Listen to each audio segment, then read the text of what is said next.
Welcome back to Tomorrow on Track. My name is Surendran Seelan, a partner in business restructuring services here at PwC Malaysia. Today we're going to delve into a fascinating journey, Malaysia's largest, most complex debt restructuring exercise to date. To give a bit more context, this is the debt restructuring of Vantris Energy Berhad, formerly Sapura Energy Berhad, with a total debt of 12 billion to be addressed, more than 2,000 creditors knocking on the door, and over 7,000 employees to be managed. And at the same time, the business was facing challenges from lower oil and gas demand and disruptions from COVID. It took close to 4 years for the restructuring to be completed, and, of course, not without its challenges. Joining me today are three distinguished guests. Andy Chew, recently retired after serving as the Group Chief Restructuring Officer. Ganesh Gunaratnam, the current Group Chief Financial Officer. And Azman Luk, the Managing Partner of Ramat Limit Partners, Restructuring League Advisor to Vantris. It's a pleasure to have all of you here with us. I think amongst all of us, Andy, I think you look most relaxed, yes, being recently retired. I'm sure it feels like a burden that has lifted off your shoulders, and mind you, it was 4 years. Since I stepped away, I've been doing a little bit of traveling, taking some nice photographs and spending time with family. Andy, I think first off the bat, we don't typically see the role of a CRO here in Malaysia, unlike in other countries. Please describe the decision for you to step into that role of a CRO at that point in time. Well, since to say it, actually I didn't know that it was uncommon in Malaysia, because I thought any restructuring of this size and this complexity, you do need to have a dedicated CRO. But in any event, so thankfully we did appoint one, that's myself, and prior to that, actually we had two leads leading the whole exercise, one looking after debt restructuring and another looking after the rec plan.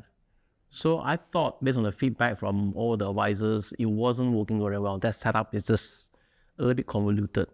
So when I stepped into the role, so I sort of combined the two different streams together, and that was the right decision, and beginning to see people can work across seamlessly, collaboration is enhanced, and people have line of sight in terms of the direction that we're headed.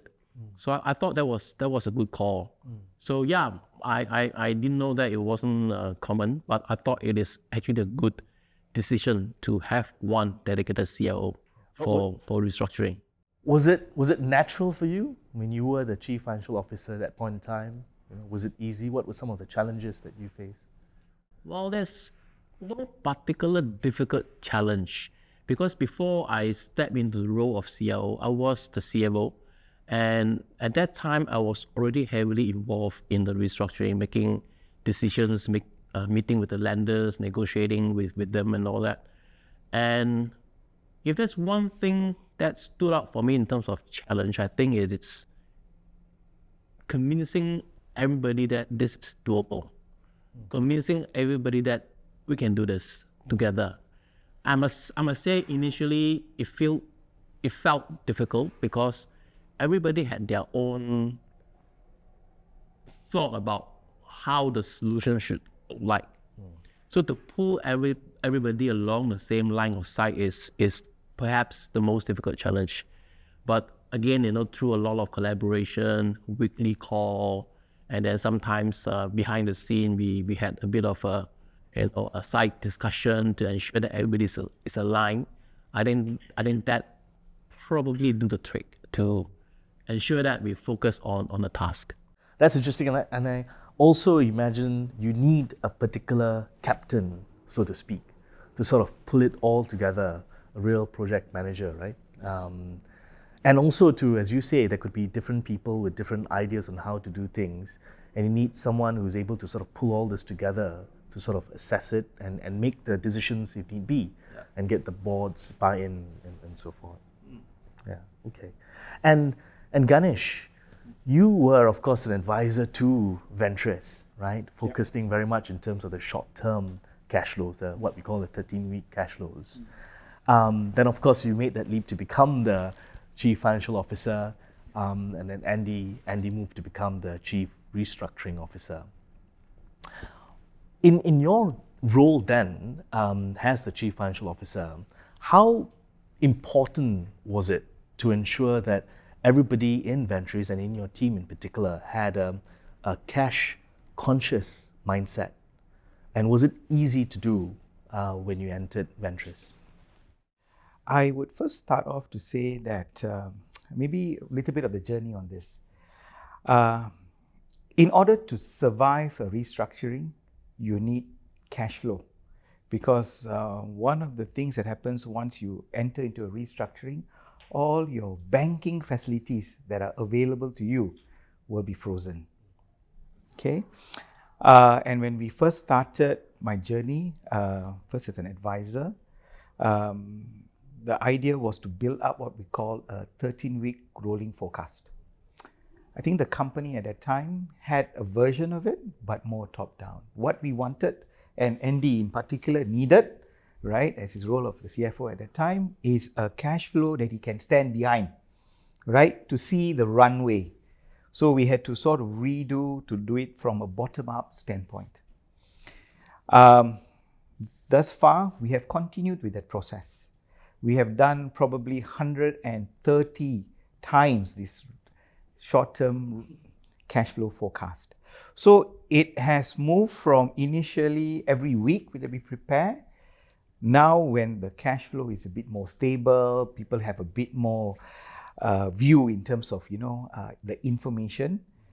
We have now sort of, kept it to on a bi-weekly basis. I believe that this cash, looking after cash and the cash culture is very critical. And more so because of the structure of the scheme, right? Which stipulates that certain of the businesses' cash flows are ring-fenced. So obviously, I would say the importance of having the cash culture, right? You would say only during restructuring is very important, but even now, right, very important, especially within the E&C business where the business is volatile in a sense, project-driven basis. So embedding the culture, I would say it has probably matured to a certain extent, but I would still say there's a long way to go in terms of, getting more and more cash awareness, not just at the higher level, but even across the organization. It's a continuous journey for us. Yeah. And that makes sense, like playing tag team. So Andy, you were the chief restructuring officer. So that, previously you were the CFO. So now as a CRO, you're not concerned very much in terms of the day-to-day financial operations because that's left to Ganesh.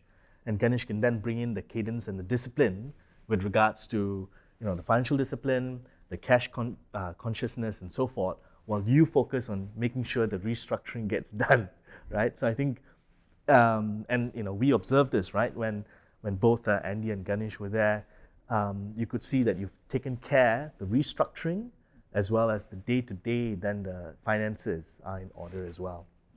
And that leads to, again, helping to build, I guess, the transparency to creditors, because they were not just asking for the 13-week cash flows on a weekly basis or getting an update, right, as to your cash position. And that needed to be provided as well.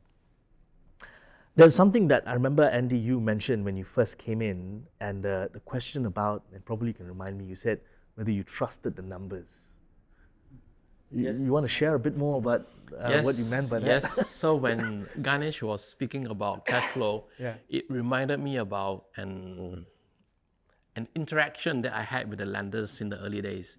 That was, I think, in December 2021, a first or second call with the lenders.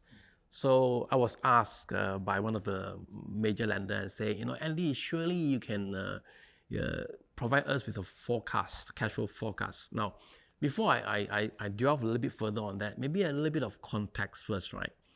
So Vantris Energy, or that time Sapura Energy, just had their refinancing done in March 2021. 6 months later, we defaulted, right? So for any lenders, it is, well, it's not surprising that they are crying for blood, right? Because their own career is actually, in jeopardy, right? So they are demanding a lot of information from us, what's going on. And on the operational side, I do need to know the cash flow. Do we have enough cash to survive, right? And the information was not forthcoming. That's why I think Ganesh and his team at that time, helped a lot in terms of establishing the framework, the processes, and the cadence to get the relevant insight. But before we get to that, right? So the lender already asking for, hey, Andy, show me your cash flow. And me being me, I want to be very honest and transparent with the lenders. So I said, I do have cash flow, but I don't trust the numbers. And this statement that I made had gone around in the banking circle apparently as a teaching material for some, corporate recovery courses and things like that. Something like, if a CFO say he cannot trust his numbers, it's time to call in the recovery team. Yeah, so I think thanks to Ganesh and his team to come in and help us work with the business people to prepare a ground up cash flow so that we can have insight project by project. Because without that, we can't manage the business. And we cannot separate restructuring from business. Because if business is not sustainable, there's no restructuring. So these two need to go hand in hand. So that's also one of the reasons why it makes sense to split the CFO role and the CIO role so that we can concentrate on both operational turnaround and the restructuring front as well. Yeah. So yeah, that was the experience I had with them in terms of being transparent from the very beginning. Yeah. And being candid, being honest at the start certainly helps build the trust because, in negotiations with creditors, you certainly need to build that rapport. They need to be able to trust you. They need to feel that, yes, this person is working for the best benefit of all stakeholders. Besides that point about being transparent and showing the numbers, how else, or how did you build trust with the lenders that you were negotiating with? Yeah. And it was a long journey, Andy. So yes, if there's anything you could share. So I started knowing that there's a huge trust deficit that we need to somehow bridge. I must admit it wasn't easy, and I was also learning as I go along. I do not have a formula because we are dealing with 9 lenders and each of them have got maybe different agenda, different way of thinking how to monetize or recover their position. So it wasn't easy. Give you some example. Being honest with our problem is actually a good way to start. Why? It is because you would like them to understand your position. They also would like you to understand the position. So the starting point is let's be honest about each other's position. So I didn't mind sharing with them all the problem we had. Toxic contract, for example. We have got problem in India, problem in wherever. So we were transparent in describing the problem to them so that they know, so that they're able to also report upward their own line, so that they are not caught off guard as well. So we're helping them building their trust within their own organization by us being very transparent with them, so that they are not caught out, so they are not surprised with unexpected event. So being honest with all the toxic contract, how big potentially would be the cash deficit. So that helps. Another example is the question is, Andy, how much are you short? So I came up with a number, at the back of the envelope at that time. So I say, I need 1.8 billion. So I was consistent with the board, consistent with the CEO, consistent with the lenders. I said, I need 1.8 billion, then I'll be able to solve my problem, right? And it was not without basis. There was some basis, but the good thing was that we stayed consistent with that requests. We didn't move the goalposts. From day one, when we say we needed 1.8, until we actually achieve RID, we needed 1.8 million. But the sources of that 1.8 million differ a little bit over time, but nonetheless, it was 1.8 billion. So that gave people confidence that we know what we're doing. Yeah.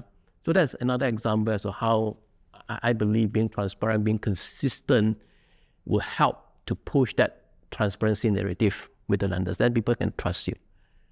Maybe another example is the fact that we promised under the scheme to divest one of our key assets. That is the Sapura OMV energy assets in Sarawak. It was a very valuable asset that we had in our portfolio, but we had no choice. We had to, monetize some asset to get some cash so that we can pay down debt. We made a promise, we're going to sell that asset, and we deliver on that, even though during that period we were looking at, because of the restructuring, it was difficult. But nonetheless, we managed to divest the asset, not at a discount, and at a very respectable price. And not only that, once we get the cash, we lock up the cash and we didn't touch it until RAD. So again, that gives confidence to the lenders and to our stakeholders that we mean what we say. And that, I think, go a long way to rebuild that trust. Yes. Okay. No, thanks, Andy. I think that was good sharing. I'm just going to move over to Azman. And Azman, just to ask you from, you were there as the restructuring advisor to Vantris over the 3-4 years as well. What's your perspective as a legal restructuring advisor? And in particular, what do you think were some of the ingredients that made it work? Okay, I have to admit, Suren, that in 30 years of practice, this is probably the most difficult and complex restructuring I've ever been involved in. Yeah. Forget restructuring, transaction I've ever been involved in. And there were very many points along the way I actually thought, hey, you know something, this could fail. This could fail tomorrow. The fact that it didn't, I think, is a real testimony to the drive of the people involved to make sure it succeeded. And I have to admit, not a small amount of luck, actually. I think somebody was looking out for us up there as well. The key takeaways, I guess the primary one for me would be you really have to get in the right team of people in right from the start. And that made a huge difference. And I've seen other restructurings fail simply because the right people were not there. And maybe I'd like to illustrate with a little bit of an anecdote. I was actually involved in the refinancing rather, that Andy mentioned in 2020, which of course Sapura, Vantris defaulted on only 6 months later. So for me, this entire process has lasted longer than World War I. But when we were actually called back to actually look at how to restructure the company, I remember for the first time we went into this sort of airless room in the bowels of the Sapura building, which we call the war room. And it's a long rectangular room, and we had to figure out what to do with the company. So I started to put up on the wall the corporate chart, and the group is so vast that we couldn't fit it all on one piece of paper. We had to just cover the entire side of one wall with the various components of the chart so that we could see everything in one go. And I remember when I'd finished doing that, looking at the entire group and the hundreds of subsidiaries and the number of businesses, I was going, how the heck are we going to do this? And frankly, as a restructuring lawyer, I was completely stumped. And then, of course, we started to look at the individual financials of the companies and the assets, and patterns started to emerge. And of course, we were discussing with the company and with Sage 3, the corporate financial advisors as well. And slowly but surely, the components of the restructuring plan started to come together. And it was almost like a marvel seeing it being built layer by layer. And of course, setbacks every so often, me telling the accountants, you can't do this, and accountants come to me saying, why? And it became apparent sometimes that we were, it was chicken and duck talk. I would say something from a legal perspective, and you would say something from an accounting perspective, and we were both right, but we just didn't know how to convey it to the other. But key to that process was actually the trust that was built up. And what I think is remarkable about Sapura is that out of all this complexity, out of this very, very, very, shall we say, difficult situation, the restructuring plan that emerged was almost elegant in its simplicity. It was very straightforward, very easy to understand. So somebody had done a lot of work to actually condense it to that form, and I think that was real art on the part of yourselves, Sage 3, and of course the company, which made it very easy for me as a restructuring lawyer to then put it on paper. It may not seem simple on paper, it's 2,000 pages, just a scheme paper alone, but still, that was a great help. And for me, the trust element had to be built up slowly over time. I do remember that in the war room at the beginning, I had just met Ganesh. Andy had just come in as CFO, and we didn't know each other from Adam. I do remember, and forgive me for saying this, Andy, Andy coming in, looking at us, just staring at the charts on the wall and doing this, and him getting a little bit irate, I think, actually, this company needs to be saved. Why are you guys just sitting there, not doing anything? But I think over time, we managed to show that, look, actually, we were coming up with ways, to salvage the company. We're trying to understand the structure. And that trust that was built up, that credibility, I think, was the glue that held the team together. And also, for me personally, a large part of it was the leadership exhibited. Because I've seen restructurings fail when that strong leadership is not there. And I think it was a masterpiece, or masterstroke rather, that Sapura did decide to choose to have a dedicated chief restructuring officer. And frankly, I'm going to recommend that in every restructuring I'm on going forward. Now, the company may not always agree with me. Andy did not always agree with me, but that wasn't important. What was important was that, just like in a war movie, I don't care whether you tell me to move left or right, as long as you tell me to move. And that was critical. Yeah. No, when you certainly mentioned at times when sometimes it may be difficult to see the light at the end of the tunnel. Yeah. I mean, I could certainly relate to it, especially where there were certain shocks or certain surprises that came in that sometimes caused it to go on for 4 years, right? There were certain delays from claims being put in by certain contingent creditors and so forth. But to your point as well, because of the trust that was built over time, and it took time to build, and also because we had a clear CRO who was like the commander in charge. So it's very clear, as you say, right? You tell me move left, tell me move right. There's a commander's intent in a way of where the direction should be. Because sometimes the worst thing ever in a distress situation like this, where temperatures are high, is the lack of decision making. Yeah. Exactly. Right? And sometimes the decision, well, in hindsight, may not be right, but at least the decision is made, right? Would you agree, Andy, in your role as a CRO? Yes. Yeah, when Azman was explaining, I was reflecting about our decision-making process. Yeah. And I must confess that I'm not a restructuring expert. Yeah. So despite the fact that, I hold the position of a CRO, I needed help. Yeah. So to carry out my role to make decision, I need everyone to come up with their views and different plans so that we can all discuss and agree. And once we think this is a best option among different options, then we stick to it and move forward. We get we call it BRTF, Board Reset Task Force. 4 board members come together every fortnightly to give steer to us. So we just float the idea upwards, get them to buy in, to support, to maybe sometimes also disagree with us. But end of the day, we make a decision. But it is not just top down. It is also people who know it, come together, discuss from a legal standpoint, from a corporate recovery standpoint, whether it work, and then we slowly go up and make the decision. But once we make it, we stick to it.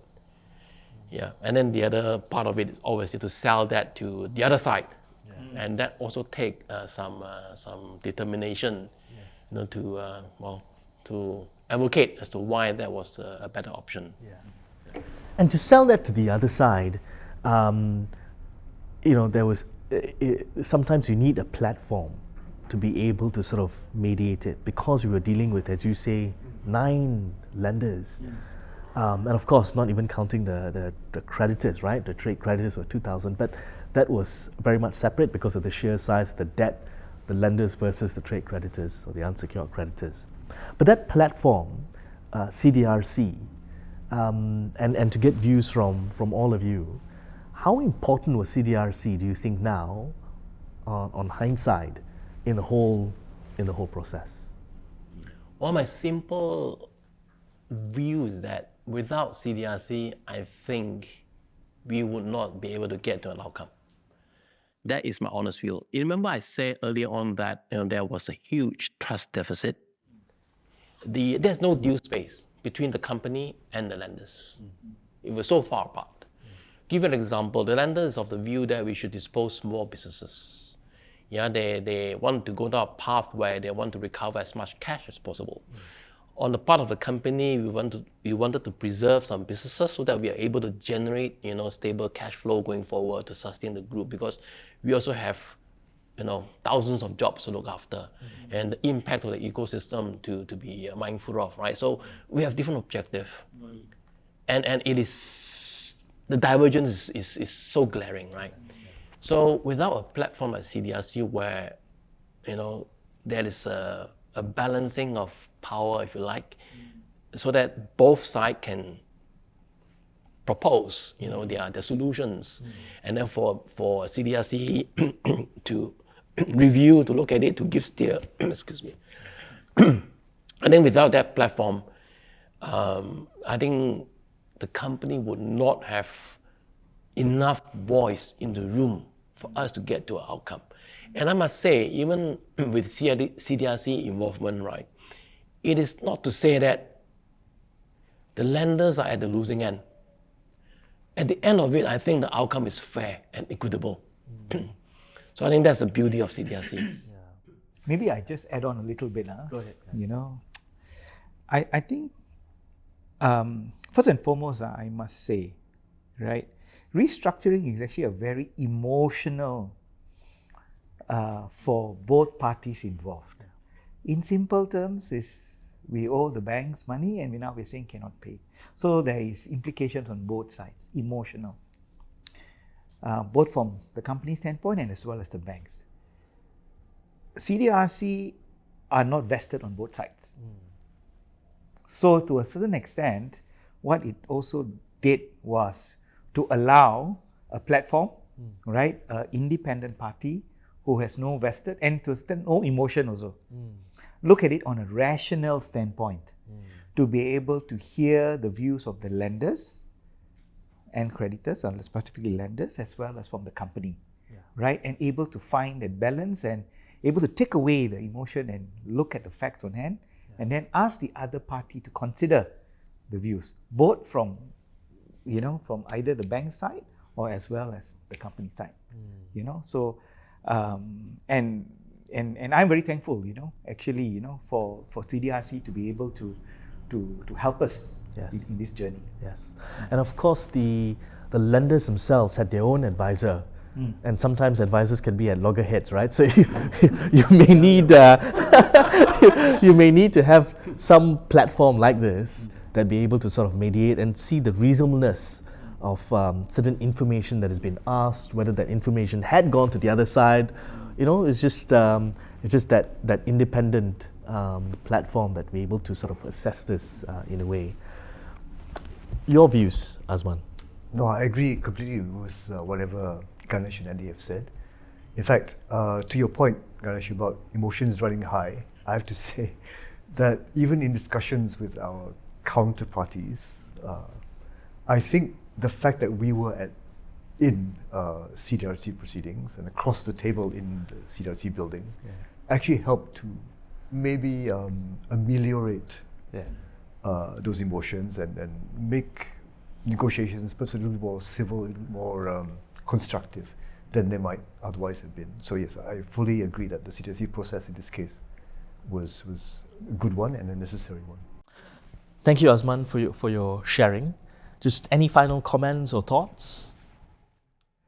I have to say that for me personally, this transaction was really marked by the level of transparency involved. And this, of course, was because we took the lead from Andy and his team. So much so, I think, that it showed, and in the court hearing for the approval of the scheme arrangement, the High Court judge actually made it a point to mention that in his experience, he has never seen such a scheme arrangement where the company in question took such pains to keep the creditors informed and to look after the interests of the creditors. And I think, to me, that is something remarkable. Yeah, I remember that comment. Ganesh, what's the agenda for tomorrow? Actually, Suren, for me, I would say the restructuring journey is not over. What we've done has helped us to fix the balance sheet. What's remaining is actually to fix the operations and the P&L. But obviously, without fixing the balance sheet and the whole restructuring, we couldn't have moved forward. So I'm very thankful for that. Now, I would say all my efforts is how to move forward and upwards. Oh, thanks, Ganesh. And Andy? First, final comments? Yes, first I wish Ganesh all the best for his tomorrow. And as for me, it had been 4.5 years. And there were times, like Osman said, I woke up feeling that this is not doable. There were many obstacles, many challenges. But at the end of the day, now, on hindsight, look back, I think this is the most meaningful job I've ever done. When it was difficult, what motivated me and my team was, this is something meaningful to achieve. If we get to the other end, the achievement is greater than individual satisfaction. The achievement goes beyond in terms of helping a lot more people to be able to continue to add value at the personal level as well as at the company level. And in a broader sense, I'm happy to see that Vantris Energy continue to be relevant in the Malaysian oil and gas ecosystem, to play a part, to help the country progress. And if I think back, if I were to share my story, my career story with my grandkids next time, at least I have a good story to tell them. So that was my reflection. Okay, that's wonderful. That's wonderful to hear. So that's what we've heard. We've heard that restructuring is an emotional journey, and the key to that is trust. We wish Vantris all the very best as it now embarks on its next journey, as it creates value for all its stakeholders. Thank you for your time and your insights. I've been speaking to Andy Chew, happily retired Chief Restructuring Officer, Ganesh Gunaratnam, Chief Financial Officer of Vantris Energy Berhad, and Osman Luk, Managing Partner of Ramat Lim & Partners. I'm Srendran Seelan, and this has been Tomorrow on Track. Thank you.